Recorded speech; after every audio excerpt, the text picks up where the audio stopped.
Hey guys, Michael out here. I'm a chef, and what I'm trying to do here is sort of display some things that people can do at home realistically.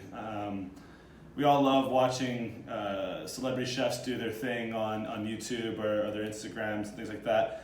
And a lot of them sort of cater to sort of what a chef would watch in their spare time.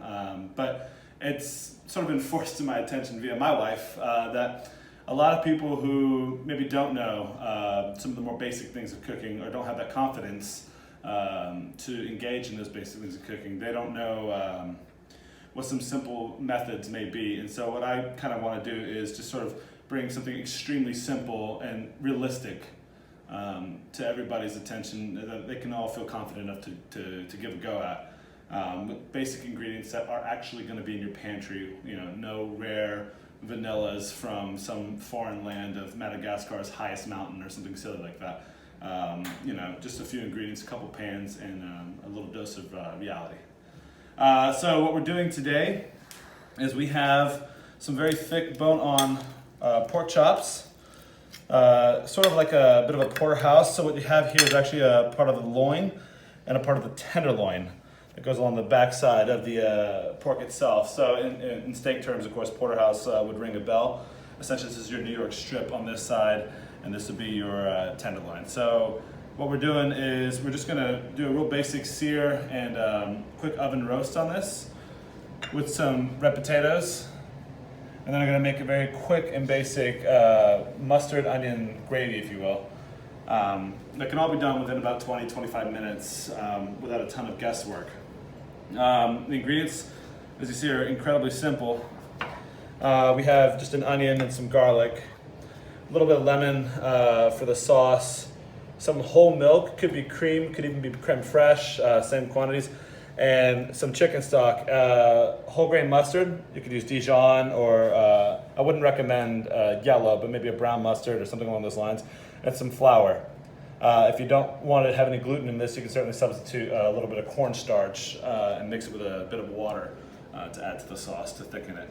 And then everybody usually has a bottle of Worcestershire, it's a mystery, lying around somewhere in their cupboard that needs to be used. Well, this is a good way to do it. And then salt and pepper, and then that's really just it. I do want to draw attention to the chicken stock. No, I didn't make the chicken stock from scratch with this giant stock pot like we would in the restaurants. Again, at home, it's more practical that you're gonna probably have a bouillon cube. There's nothing wrong with using bouillon cubes in this instance. So the first thing we're gonna do is just make sure that our pan is heating up here.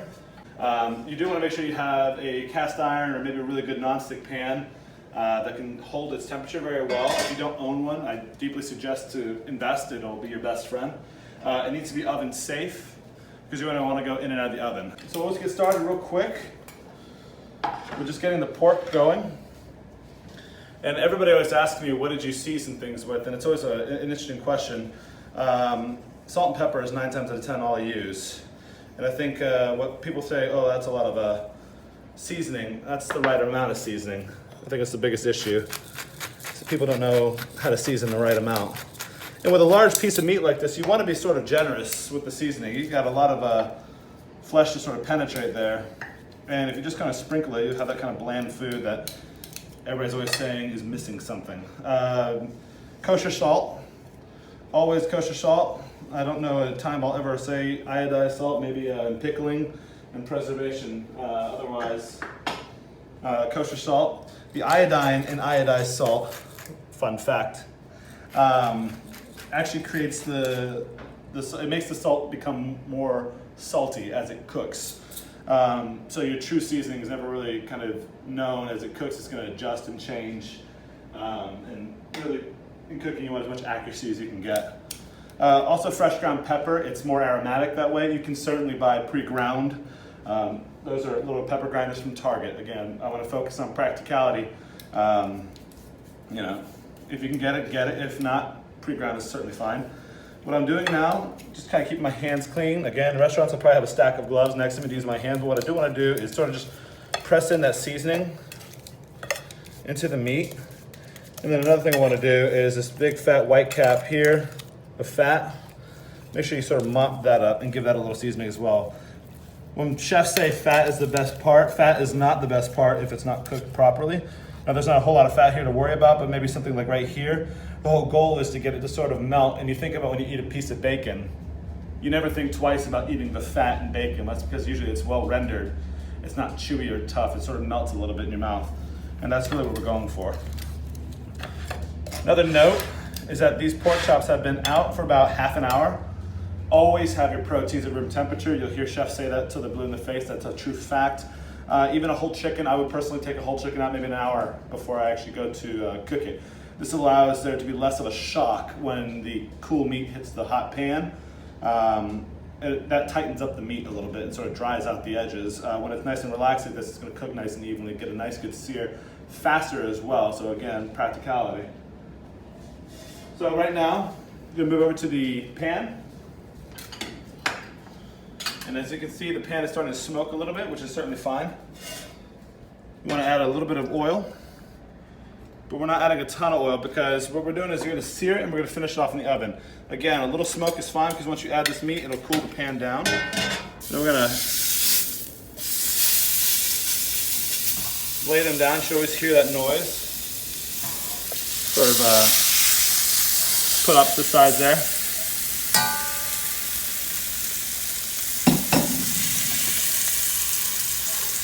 And again, what we're doing now is we're not planning to cook the meat totally on the stove top. What we want to do is we want to get a nice sear on there.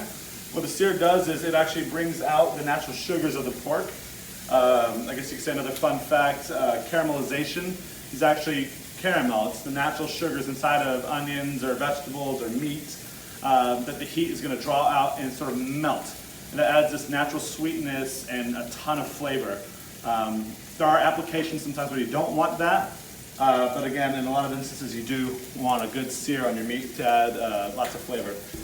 The bone is certainly important to have in the cut of meat if you can get it. This actually has the ability to retain a lot of the moisture in the meat as it cooks. You also notice that the meat along the bone is typically going to be a little bit more on the rarer side if you're going for like a mid-rare, which is totally fine. If you notice that sometimes in a roasted chicken, right next to the bone, a lot of times the meat will be sort of like a dyed pink. That doesn't mean it's raw. It just means that it's next to the bone, which is where a lot of moisture is kept, and also capillaries, blood, etc.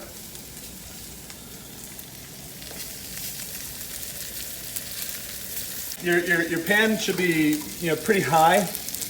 We're not looking to, if we were trying to cook the pork all the way through on the stove top, it would certainly burn well before the inside actually gets cooked. And what you'll notice is that I'm actually moving my pan a little bit.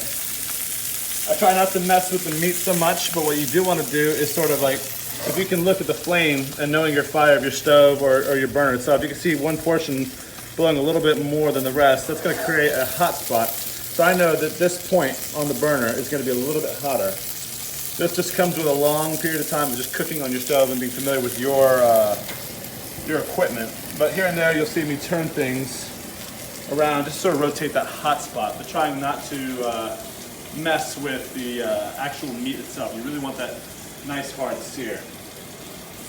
And we're giving it about maybe 2 minutes or so. You see the pan is still smoking, the fan is turned on, which of course is no problem. And then you can see the color starting to get on it. I actually want a little bit more, but this is kind of what we're looking for, this nice crusty edge right here. In the 80s and 90s, they used to say seal the meat. There was a theory that the meat would be sealed where the juices can't run out. It's sort of like soldering something. It's very much been disproven. But if you ever watch old cooking videos, you hear that term a lot, seal the meat. It means searing the meat, and the term, of course, is incorrect, but why not? Meanwhile, while the meat is sort of doing its thing, what I have here are some little baby red potatoes. And what I did do ahead of time, this could be done earlier in the day, certainly could be done, a little bit further out. But I parboiled them in salted water by putting them in a cold pan and actually bringing the potatoes up to a boil with salt to help season them and just cooking them for about maybe 15 minutes just until they start to give a little bit. Next on my pork, we'll turn the heat down.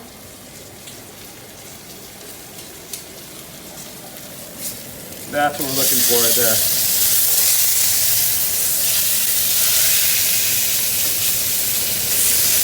With a nice hard crust on there. And we're going to repeat the same process on the other side of the pork. While that's going, again, back to the potatoes. Always cooking these potatoes whole, skin on, in salted water. Again, we're par cooking them. So they're still quite firm and they hold their shape. And what we're going to do is we're going to cut them in half, like this. And the idea of doing something like this while your pork is cooking is that you're sort of maximizing your time in the kitchen.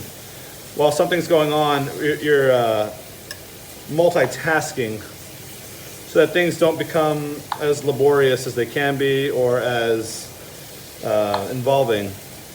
You kind of want everything to finish at a good time all together so everything's hot. If you ever had like a good example, a good Thanksgiving meal from your favorite relative cooking it, a lot of times a lot of the dishes are cold because they don't know how to stage it or cook it all together at the same time or multitask. And that comes with experience. So this is a very simple start to how that kind of happens. It's just while one thing's cooking over there, you could be preparing the next part of your dish. Now we're going to go back over to the pork.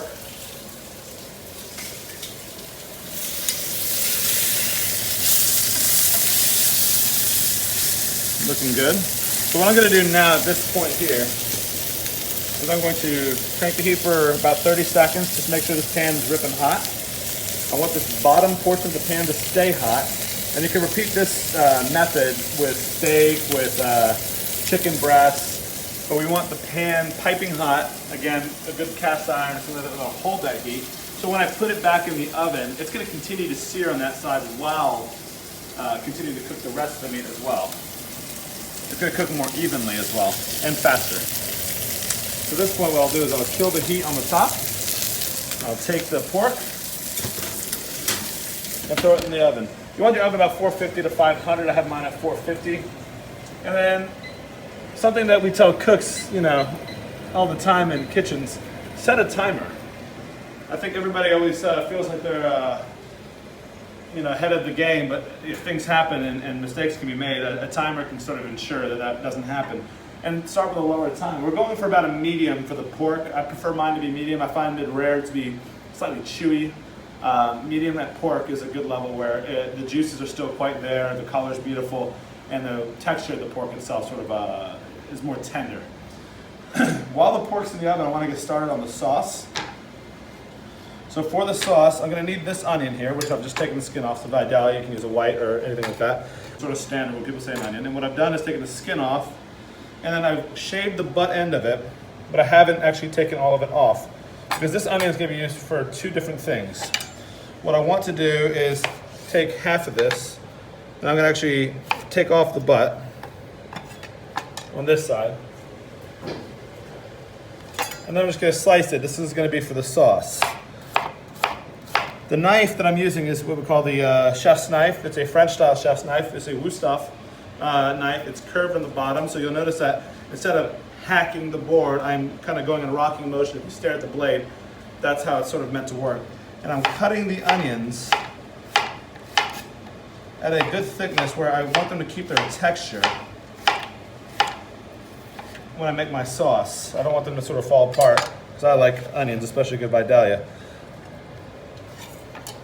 You can use your knife just to sort of assist putting things on the plate or into the pot or whatever you're doing. The other item that I'm going to do, or the other item I'll prepare with this onion, is I'm going to dice it small. That'll be for these potatoes when I'm cooking them. Again, we're utilizing our time wisely. What I do want to showcase is A, keep your board clear, and B, we do a 3-finger roll when using a knife. I'll move these out of the way so you can see as I sort of go in. I'm going to do a dice, my method of dicing an onion. You'll notice on an onion there's lines. And if you look at these lines, they all sort of point towards the center of the onion. I follow those lines, and so my knife will go in at an angle, and I will follow it around, following these lines as a guideline. And then what I'll do is I'll keep my hand at a little bear claw, we call it, 3 knuckles. What we don't want to do is keep your thumb out, for instance, like this, That's usually a very common one, or your pinky is a very common one when people are cooking or cutting. And those are usually the two most common ones you'll see. So it's very important. And you also want to guide your knife by keeping the knife flat against this middle finger right here. This is your guiding line. So what I'll do is, keeping that line, I'm going to come in at an angle just a little bit. I'm not going all the way through the back. And don't worry about any kind of speed. Speed will come. I'll keep my knife sort of going towards the center, not going all the way through the back of the onion, and that's it. And then going perpendicular.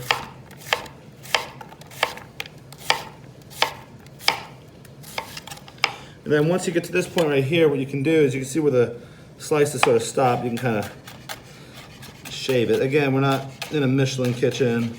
You know, use your ingredients up. That way we can get sort of a nice dice of onion.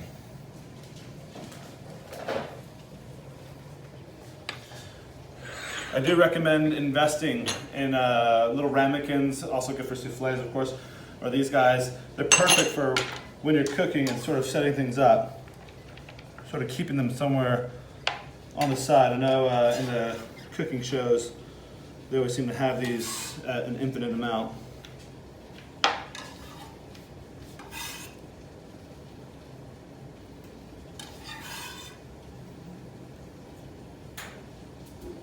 We'll set that out to the side. And then we're going to just roughly slice some garlic. I want 1 for my potatoes and 2 for my sauce. So this harder smash guy right here, we just give it a little smash to sort of release the skin from the garlic. Go ahead and peel all 3 of them.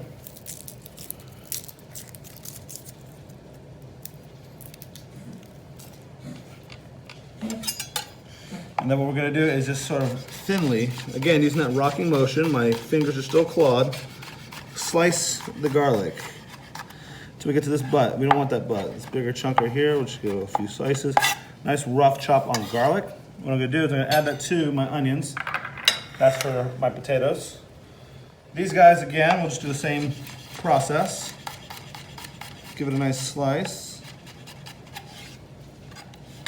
It's nice garlic chips.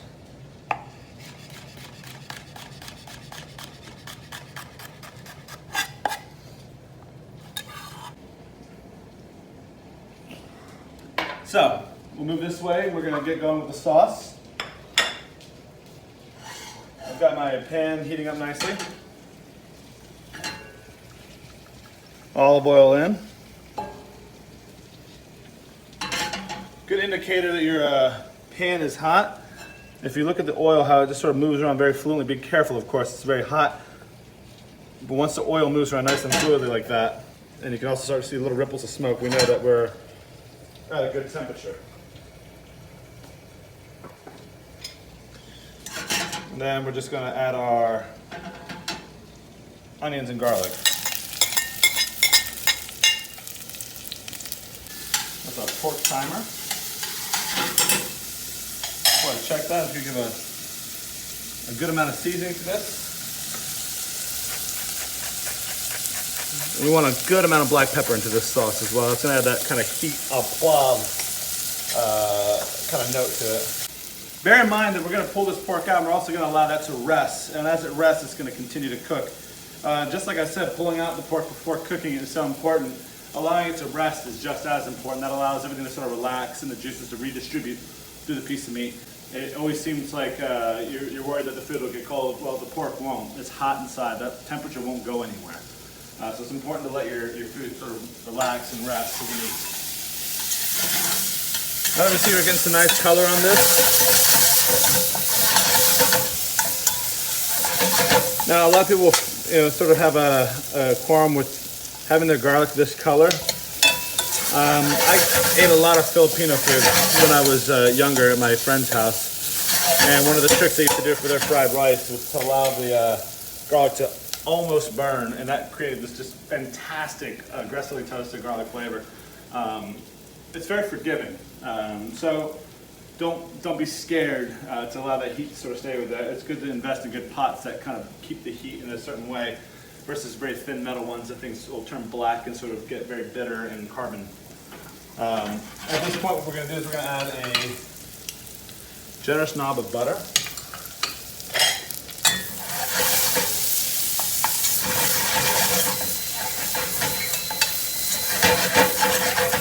You notice I'm doing a few things at one time. I'm not doing one dish at a time. We'll call this heat management. If we're worried about the butter burning while we're doing something else, I'll just notice that I'm just turning the heat down a little. That's all you have to do. Turn it down so it doesn't burn to oblivion if you need to while you're doing things. You know, get that rhythm that you need to get. Don't burn the dog. Hey, Rudy. At this point, we'll take the pork out.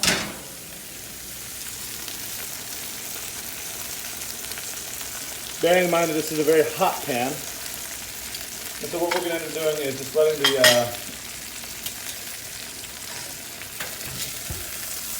the pork to rest.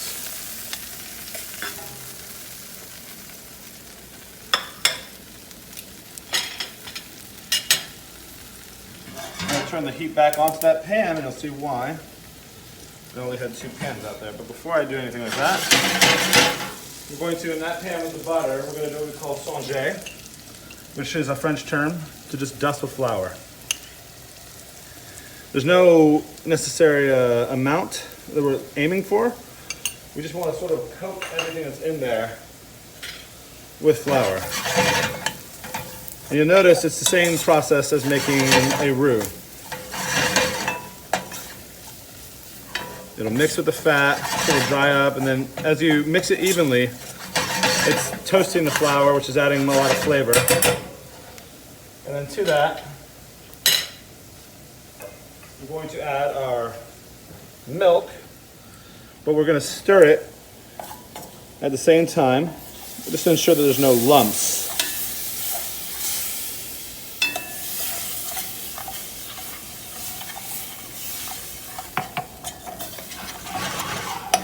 Don't worry about the wonderful brown stuff on the bottom of the pan. As you can see, as I'm just moving my spoon along, that's picking up just fine. So now we have a nice pasty consistency in here. That means that we don't have any raw lumps of flour anywhere. We're going to take our chicken stock, made from those bouillon cubes.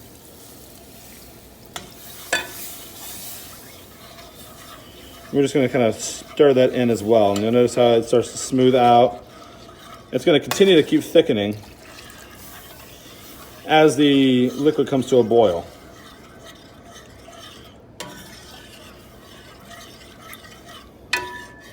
What you do want to do is pour a little bit at a time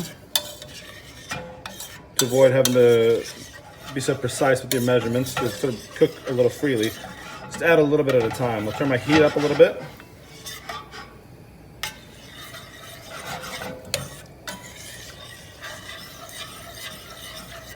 Now that I'm confident that there's no lumps in there, I've stirred it around enough. Once it comes up to a boil, it'll thicken up just a little bit. And the other pan, which again, remember, was in the oven, so it's gonna be hot. I've turned my heat up a little bit. So what I'm gonna do is add a little bit more oil to the pan.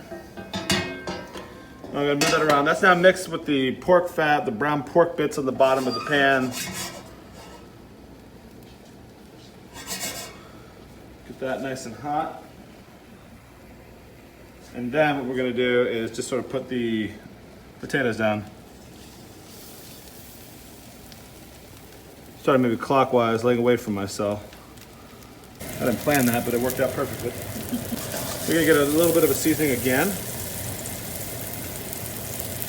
And some fresh pepper. Plus, while these are doing their thing, you'll notice that the sauce has, at this point, thickened quite a bit. Starting to look like a gravy now. Some out. Mustard also helps to thicken it as well. The Worcestershire sauce. This is essentially like a European fish sauce, so there's a lot of salinity to this as well. Without being too scared of it, because you're gonna have that thick piece of meat that you wanna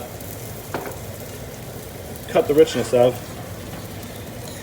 And just by adding a few dashes, you kind of get like a nice cafe au lait color. Over with the potatoes.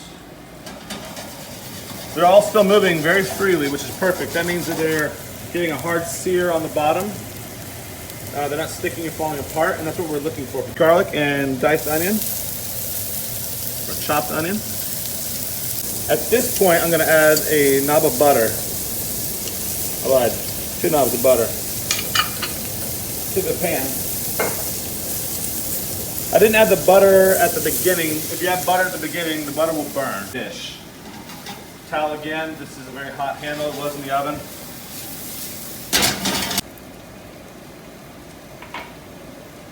Now if we look at the onions and the potatoes, they look nicely roasted. Potatoes are not mushed because we've allowed them to sear nicely. Onions are nice and caramelized. Everything's nice and seasoned in there. Nothing's burnt. But brass bones basic. So what we're gonna do is with the lemon slices I have here, we call them lemon petals, just to add a little lift to this pan. Add a little bit of lemon juice to it.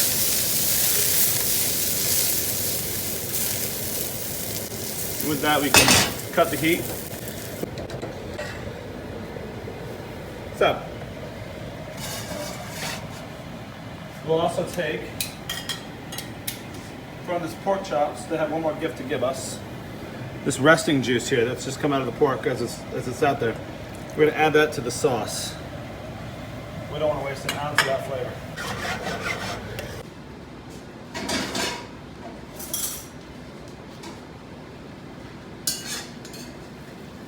Without creating a quote-unquote Michelin plate, once again, you're at the comfort of your home.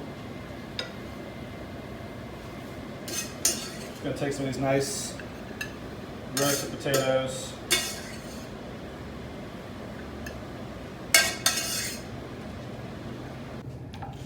You can see where the bone is here. I'm gonna carve it straight down from this point. You can see where the bone comes up.